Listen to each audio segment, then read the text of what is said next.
Welcome to our kind of first meeting as a class. I'm looking forward so much to getting to know each of you. Many of y'all already know, but some of y'all are new to me, and I am excited about the opportunity of meeting you in this class. I hope as a result that you won't be a stranger, that you will come to visit me during my office hours. I've designed them so I think I've met pretty much most people's availability over the course of a week. Hopefully, I've hit yours. Let's go ahead and get started talking about kind of the mechanics of the class.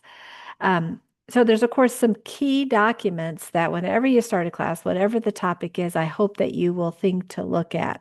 One is going to be any kind of welcome announcement that the instructor shares with the class. Another, of course, is the syllabus.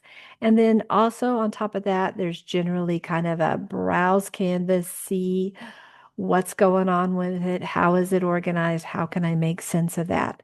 So I'm going to spend a little bit of time on those documents. So we'll be starting out on that good solid footing. I encourage you though to refer to these documents over the course of the semester when you have questions. We all have questions from time to time, especially if you're taking more than one course. And so keeping track of how this professor does it versus this professor can be tricky.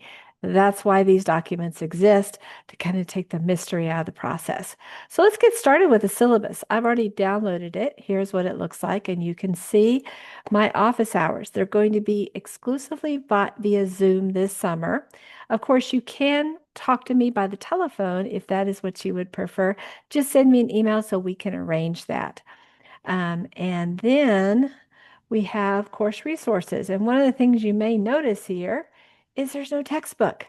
I've worked really hard to get the textbook out of as many classes as we can in the program. I do that because I know that textbook expense is a huge issue for students, quite understandably. Textbooks in this discipline are very, very expensive. So that's the good news. You will not be buying a textbook for this course. The bad news is, unfortunately, there's a reason why paralegal professors use textbooks. They allow students to very easily get the main idea, the big chunks of information. The textbooks make it very transparent. They're good at that. There's two downsides, though, to that. One is, of course, textbooks are expensive. We've already covered that. That's very intuitive. The second one, though, may not be as immediately obvious to you. And that is, guess what? Legal professionals don't have these textbooks that give them the answer. The way legal professionals work through legal issues is figuring out on their own. If you elect at some point in your life to go to law school, you'll discover that the law school textbooks don't tell you what the answer is. They just give you the case and you have to figure it out. Now, I know most of y'all are probably not thinking about law school. No reason why you should. But that same process of finding the answer, reading a document and teasing out the information you need is fundamental to whatever type of legal professional you want to be. So we're going to be testing some of that in this semester. Yes, we will give away answers, but we're going to also ask that you find them on your own, that you do some exploring. So it's going to be a little bit more involved, a little bit more intellectually demanding than their traditional paralegal course. But I think two huge things follow from that. One is it's so much more interesting, right? When you're discovering yourself, when you're putting the pieces together versus someone kind of telling you what the answer is, it's a much more interesting, satisfying experience. And then, of course, the second reason is that this is developing the skills that you'll need to become that legal professional that you are attending classes to achieve. So, no textbook, yay for that. I also want to um, discuss the late policy. I do not accept late work. I have lots of reasons why I do that, but the big one is late work isn't a thing in the legal profession. Courts don't accept late documents. Clients don't accept late documents.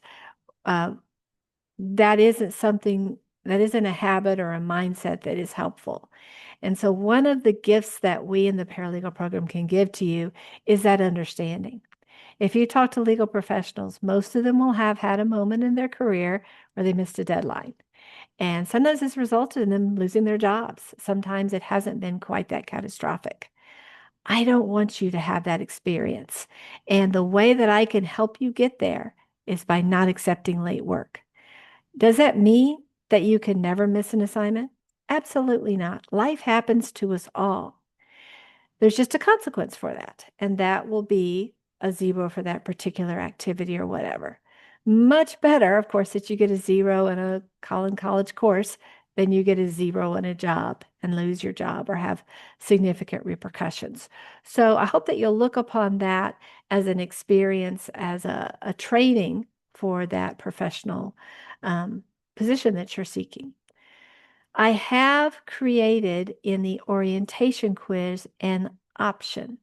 And in that option, you can see that you can talk with me about allowing makeup quizzes and assignments. The way that I currently do assignments and quizzes and discussion boards is I drop a lot of them. So if I happen to miss a quiz here or an assignment there, it's no big deal because those will be the grades that I drop. But if you really want the opportunity to make up quizzes, instead of me dropping grades, I can allow you to make up quizzes with appropriate documentation. I'm going to be real with you now. It's hard for me to see how that's going to be advantageous for you from a grade perspective. But if that is something you're interested in, feel free to reach out to me during these first 2 weeks of the semester. We can talk about it. I'll explain how that'll work, and then you can choose which one you want to do. But the default setting is lots of dropped grades that I will do automatically, whatever the reason is that you scored low on a particular quiz. If it's not one of your top grades, it's not going to be a problem. Discussion board participation. Again, this is one that I'm only going to use your top 10 grades, but the first discussion board you need to participate in, that's the easiest one. All you have to do is introduce yourself. You're going to post 2 things for each discussion board. The first, I call the substantive, or the first post, that you need to include the word count at the end. Then you also need to do a reply post. You'll need to do your first discussion board post a few days before the due date. That way it gives people the opportunity to respond. Unfortunately, Canvas allows me to set only one due date for a discussion board post, and that will be for the 2nd. So you'll just need to remember, hey, this week has begun on Monday or Tuesday or Wednesday. Go ahead and make that substantive post. It's out of the way, nothing to worry about, and then you can make the other one sometime before the due date. We will have 2 examinations in this course. One is the midterm and one is the final exam. We will be using HonorLock for that. And if you haven't used HonorLock before, it's easy peasy, wonderful application. You do need to have some technical aspects to your computer. If you're lacking those, no worries. We have a plan for that, but do reach out to me in the first week or 2 so we can figure out how we're going to do that. You absolutely can use HonorLock even if you don't have the latest and greatest laptop or computer setup. Just let me know so we can work through that process. Another thing I want to alert you to is that I have guidelines for using HonorLock. I found in the last few semesters, sometimes students aren't quite sure how to conduct an HonorLock quiz. Maybe the instructions haven't been as clear as it ought to be. I want to remove all the mystery, all of the uncertainty, so everybody knows this is how to do it and this is how not to do it. That way, I hope to reduce and relieve any anxiety that you might have. Tests are stressful enough without adding uncertainty. So I've added these instructions to kind of help you know how to proceed. Please look these over immediately before you take the midterm and immediately before you take the final examination. That way you'll have them in your mind when you're doing the stuff, the tasks that are part of those examinations, and your recording will look great and brilliant, and there won't be any issues, and there won't be any need for us to have any additional conversations. That's a win-win for both of us. I don't like to have conversations with students who have irregularities with their exams. You don't want that to happen. And by following these guidelines, we're putting ourselves in the best position to avoid that situation. Just remember to check them. By the way, I have these instructions in the syllabus, but I also have them immediately above both the midterm and the final examination. And here we have the method of evaluation. and we have a week-to-week calendar. You'll notice that let me just randomly pick a week. We'll pick, I don't know, uh, June 23rd. You'll see some things are actually due outside of the week. So even though this week ends on June 29th, the assignment and quiz are actually due on 7/6. Uh, the discussion board is due that week. I give oftentimes when I can a week of grace because I know, especially the summer can be crazy. And so, yes, ideally, obviously, you want to get everything done by June 29th. But life happens. Maybe that's the week you're going on vacation. And so try to get everything done, obviously. But if something happens at work or some kid in your household sick, you got an extra week. It's built into this to most weeks when I can to give you that extra kind of breath of fresh air so you can figure things out and make sure you get everything done. You'll also see that I give you 2 weeks to take the midterm examination. And I make very few things due during that first week of the period. That gives you time to really focus on getting that material firmly in your grasp so you can be successful. Since I'm giving you so long, obviously you're not going to take it during that last day. Life can happen. I can tell you, I promise, I have lots of students every semester who wait to the last day and oh my gosh, for some mysterious reason, Unlock won't work on their computer or they can't get Wi-Fi. And there's this panic. I don't extend deadlines. And so, please, please, please, I'm asking you not to wait to that last day. It causes me so much stress when I see students waiting to the last day. It causes you stress because I promise you it can happen to you. So consider that last day the day that you want to reserve if you've had some kerfuffle in a previous day. If we have a kerfuffle before the last day, you and I can figure it out. We can make it work. On the last day, that's a choice you've made. You may well not be happy with the outcome because I'm not going to extend the deadline. So don't wait until June 14th. I'm sorry, July 14th, Bastille Day. Do it July 13th as the absolute. I'm not going to go a second longer than that. Promise yourself that. Calendar that. Pretend like the June 14th date isn't even there. Okay, same way with the final exam. I think I give a week here. Um, but please, please, please don't take it on that last day. Okay, let me now go to our welcome letter. I'm going to have to leave student view because the welcome letter hasn't been sent out yet.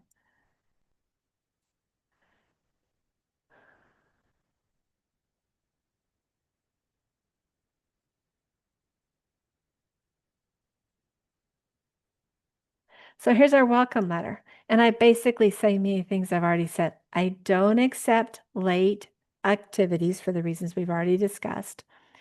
And there is a fair amount of grammar in this course. Sometimes people are like, well, grammar? This is a course about contracts. Well, guess what?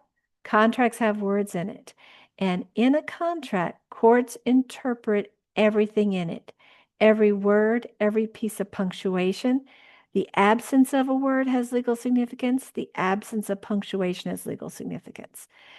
Other than wills, there is no document that legal professionals write that has to be more grammatically perfect.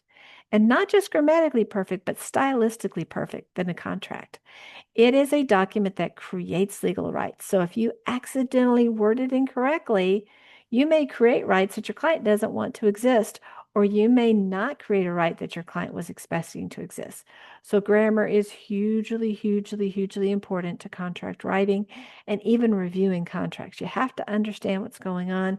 You can't do that without knowing the rule book of how the English language works. So we will have a pretty significant component. And I'll be real with you.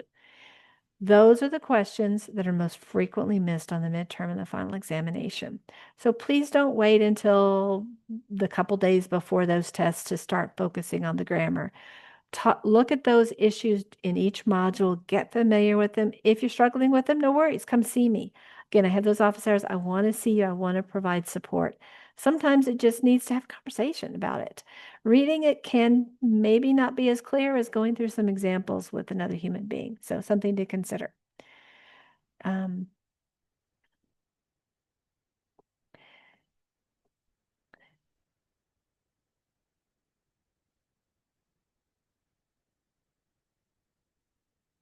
Let's see. Since we don't have a textbook, you really do need to watch the lectures and you need to take those careful notes. You can watch it above 1 time speed. Just keep in mind that you have to, if you're speeding it up, you're going to have to be focused by like a laser beam with that note taking ready, and you're probably going to have to pause it from time to time. Also, remember that there's a tremendous amount of vocabulary in this course, so you're going to want to use a tool like Quizlet. I have Quizlet set up for this class, so you can certainly use those. If you like another tool, that's also great. Our brains don't permit us to learn a lot of new vocabulary in just a few days. So it is best to work on the vocabulary every day. I would recommend 3 times a day, maybe 10 to 15-minute chunks of time. When you're having breakfast, when you're having lunch, when you're waiting at the carpool pickup for your kid, when you're lying in the grocery store. Those types of times, do some of the vocabulary work. Don't save it for a big session because number one, that doesn't work. Number two, it's so awful. Nobody wants to do that for several hours in a row. But a 10 or 15-minute session, no big deal. It's time you probably weren't being productive anyway. Okay, so here are just some things to keep in mind as you're working through the course. And now I am going to go to one more item that is really helpful in this course, and I call it the cheat sheet. There's nothing cheating about it, though. Okay, so you'll find this in the orientation module. And you can see it's, by the way, here is where the Quizlet classroom is. You'll see a little bit farther something called cheat sheet. And this explains all the components. Yes, they're all in the module. You can follow kind of down each one. But this can also be helpful to remind you about certain things about the class. I will send an announcement, I say here each week, but in this quickened summer, we'll be covering 2 or 3 modules a week. And so you'll see several announcements that I give. Those are intended to give you an overview about the chapter. Sometimes having a big picture can help you make more sense out of the minutia. And then make sure you cover all the content, again, especially those video lectures. Sometimes there's more lectures as well. I remind you that I just use your 10 discussion boards, the 10 module assignments, and the 10 module quizzes. We have, I think, 17 or 18 assignments and 17 or 18 quizzes, somewhat fewer discussion boards. So I drop a lot of grades. So things can happen. It's okay if you miss one. That's to be expected. I hope that this introduction has been helpful.